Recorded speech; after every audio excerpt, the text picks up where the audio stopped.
Hello everyone, तो स्वागत है आपका मेरे यूट्यूब चैनल में जिसका नाम है गौतम शर्मा। तो आज हम जानेंगे कुछ बेसिक अबाउट करंट, जो कि बेसिकली आपका 10th +1 +2 कंपटीशन नीट का एक बहुत ही इम्पोर्टेंट टॉपिक है। तो स्टार्ट करते हैं। सो बेसिकली करंट क्या होता है? Current is defined as rate of flow of charge.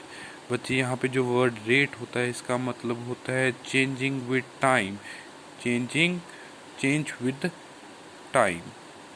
Change with time का क्या मतलब होता है कि बेसिकली कोई चीज़ कैसे चेंज हो रही है विद टाइम के साथ, उसके लिए हम वर्ड रेट लगाते हैं। तो बेसिकली करंट में क्या होता है कि अगर चार्ज चेंज हो रहा है विद टाइम, अगर चार्ज चेंज हो रहा है विद टाइम तो हमारे पास करंट प्रोड्यूस होगा। इसको समझाता हूँ जी। मान लीजिए ये हमारे पास एक बॉडी थी, ये हमारे पास एक बॉडी थी। इसमें पहले 5 सेकंड में 10 कूलम चार्ज था। इसमें फर्स्ट 5 सेकंड में 10 कूलम चार्ज था। इसके बाद आगे 10 सेकंड में इसके पास 30 कूलम चार्ज हो गया। अब देखिए टाइम के साथ जब टाइम 5 to 10 सेकंड हुआ, इस बॉडी में चार्ज भी बढ़ गया, चार्ज भी चेंज हो गया। तब इस बॉडी में क्या होगा? करंट प्रोड्यूस होगा। तो अगर हम बेसिकली इसकी यूनिट्स की बात करते हैं तो जो चार्ज की यूनिट्स होती हैं वो होती हैं कूलम, और जो टाइम की यूनिट्स होती हैं वो होती हैं सेकंड। तो इसको मिलके जो हमारे पास यूनिट बन जाती है वो बन जाती है एम्पियर। तो coulomb upon seconds gives us ampere. यहाँ तक ठीक है जी। इसके बाद हम बात करते हैं डायरेक्शन ऑफ करंट की। तो बच्चे जिस तरफ पॉजिटिव चार्ज जा रहा है, जिस तरफ पॉजिटिव चार्ज जा रहा है, हम सपोज कर लेते हैं कि करंट भी उसी तरफ जा रहा है। कि जिस तरफ हमारे पास पॉजिटिव चार्ज की डायरेक्शन है, हम सपोज कर लेते हैं उसी तरफ हमारे पास करंट की डायरेक्शन है। और करंट की डायरेक्शन ऑपोजिट मानी जाती है नेगेटिव चार्ज की डायरेक्शन से।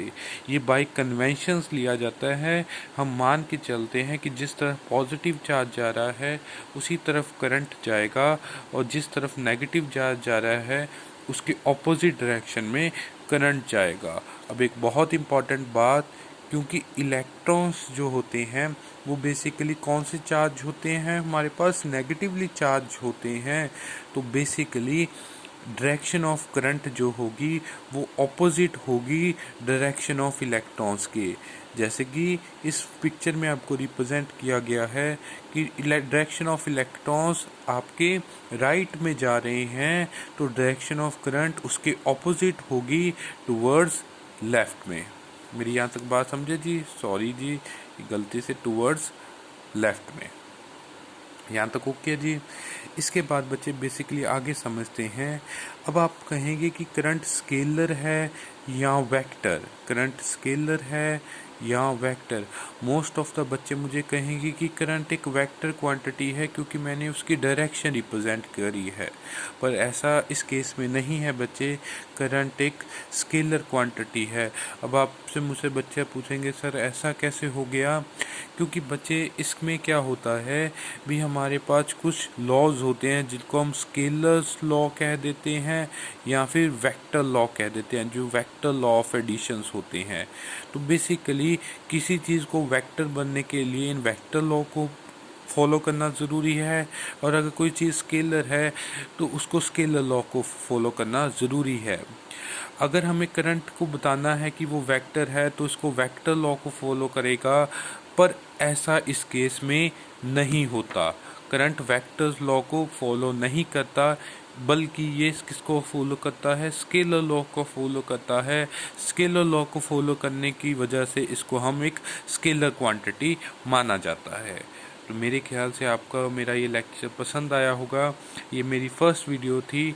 अगर आपको मेरी ऐसी और वीडियो चाहिए तो प्लीज़ लाइक करिए, शेयर करिए, कमेंट करिए और मेरे चैनल को सब्सक्राइब करना मत भूलिए। Thank you so much.